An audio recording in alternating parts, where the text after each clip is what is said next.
안녕하세요.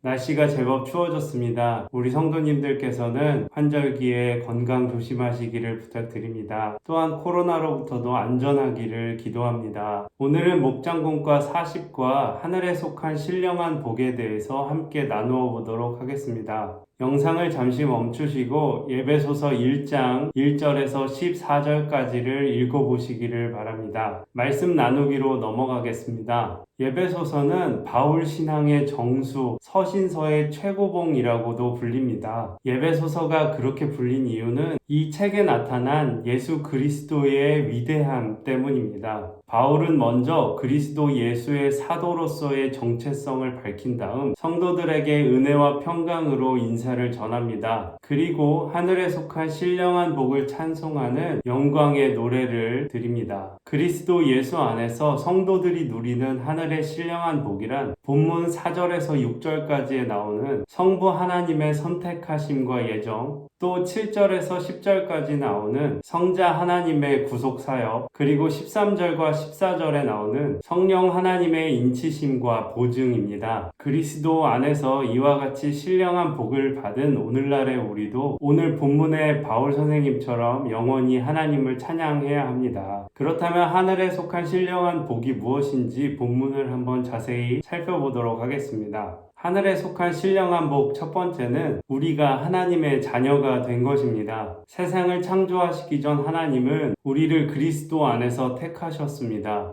우리를 거룩하고 흠없는 존재로 아들이신 그리스도와 함께 영원히 살게 하시려고 하나님의 기뻐하시는 뜻에 따라 예정하셔서 우리를 하나님의 자녀로 삼아 주셨습니다. 하나님께서는 이 놀라운 복을 우리에게 거저 주셨는데 그 이유는 하나님께서 주신 영광스러운 은혜에 대하여 우리로 하여금 찬양하게 하기 위함입니다. 우리는 그리스도 안에서 하나님의 자녀라는 진정한 복을 받았음을 기억하고 세상의 것에 마음을 뺏기지 않도록 해야 합니다. 우리가 받은 이 복은 세상이 주는 것과 전혀 다른 신령한 복입니다. 세상의 어떤 것도 이보다 큰 복은 없습니다. 따라서 세상의 다른 복을 얻기 위해서 타협하거나 집착해서는 안 될 것입니다. 그리고 우리는 값없이 복을 받은 이 은혜를 하나님께 영광과 찬송으로 돌려드려야 할 것입니다. 여기서 한 가지 짚고 넘어가야 할 것은 하나님께서 우리를 그리스도 안에서 예정하셨다 할 때 하나님께서 예정하신 것은 우리가 구원을 받느냐 못 받느냐 그 자체를 예정하셨다기보다 하나님께서 그리스도 안에서 즉 그리스도의 사역을 예정하셨고 우리가 그 그리스도를 영접하고 그리스도 안에 거하면 하나님의 자녀가 된다라는 것을 예정하셨다는 것입니다. 그렇기 때문에 구원은 전적으로 하나님의 사역이지만 그 구원에 응답하는 책임은 전적으로 우리에게 있다라는 사실은 분명히 기억하고 넘어가셨으면 좋겠습니다. 하늘에 속한 신령한 복 두 번째는 그리스도의 구속의 은혜입니다. 우리가 지금 누리고 있는 이 신령한 복은 그냥 갑자기 주어진 것이 아닙니다. 이것은 그리스도 예수님의 십자가에서 피 흘림이 있었기 때문에 가능한 것입니다. 바울은 본문에서 예수님의 구속, 즉 죄사함이 때가 찬 하나님의 섭리에 의해 이루어졌음을 분명히 밝히고 있습니다. 그리스도 예수님의 십자가의 구속 사건은 우리를 향한 하나님의 사랑과 은혜가 얼마나 풍성한지를 보여주고 있습니다. 그리스도의 구속의 은혜로 하늘과 땅의 모든 혼돈과 나눔이 그리스도 안에서 통일되고 회복되었습니다. 죄사함, 즉 구속의 은혜를 받은 우리는 하나님과 예수 그리스도께 늘 감사하는 마음을 가지고 살아야 합니다. 또한 그리스도께서 흘리신 그 희생의 피를 통해 죄를 용서받은 존재라는 것을 기억하면서 죄를 미워하고 악의 무리들과 대적하면서 살아야 합니다. 그리하여서 하나님의 영광을 찬송하면서 살아가는 성도님들이 되어야 합니다. 하늘에 속한 신령한 복 세 번째는 우리가 성령으로 인치심을 받은 것입니다.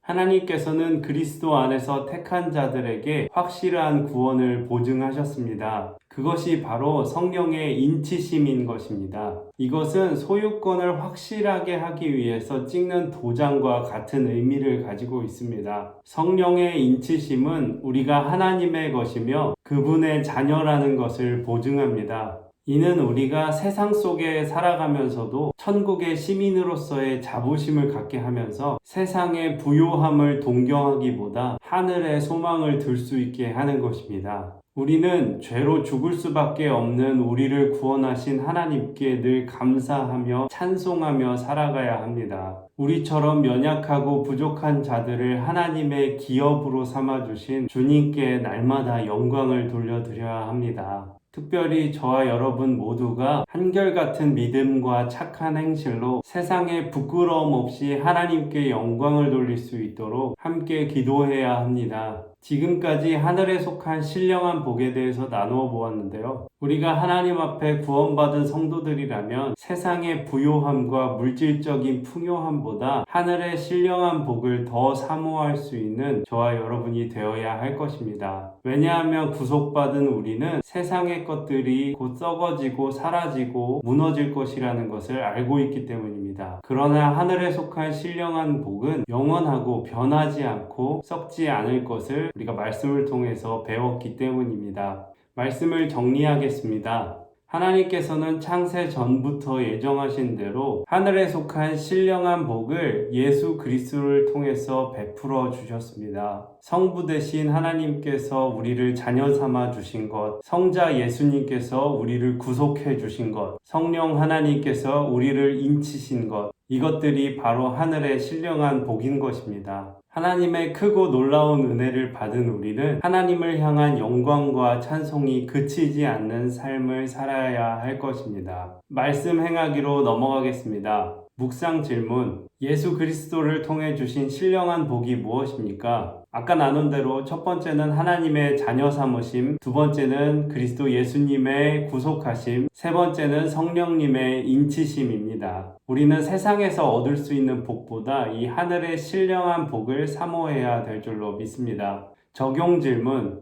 신령한 복을 받은 우리는 어떻게 살아야 할까요? 하늘의 신령한 복을 거저 받은 우리는 늘 하나님께 감사와 영광과 찬송을 올려드리는 삶을 살아야 합니다. 그리고 또한 한결같은 믿음과 착한 행실로 세상의 빛과 소금의 존재로서 살아야 될 줄로 믿습니다. 이것으로 목장공과 40과 하늘에 속한 신령한 복을 모두 마치도록 하겠습니다. 기도하겠습니다. 은혜와 사랑의 하나님 아버지 감사합니다. 하나님, 우리는 세상의 복을 쫓아 살 때가 있지만 하나님, 오늘 말씀을 통해서 하늘의 신령한 복을 사모해야 한다는 것을 배웠습니다. 하나님께서 우리를 자녀 삼으시고 우리의 죄를 용서하여 구속하시고 또한 구원의 날까지 우리를 인치셨는데 하나님, 우리가 세상의 것을 바라보기보다 하나님께 늘 감사와 찬송과 영광을 올려드리는 삶을 살 수 있도록 도와주시옵소서. 하나님, 여전히 우리 가운데 코로나 바이러스로 고난받는 영혼들이 많이 있습니다. 하나님, 지켜주시고 위로하시고 힘을 허락하여 주시옵소서. 또한 하루빨리 회복되어서 전과 같이 함께 예배하고 찬양하고 교제할 수 있도록 주여 은혜를 더하여 주시옵소서. 예수님의 이름으로 기도합니다. 아멘.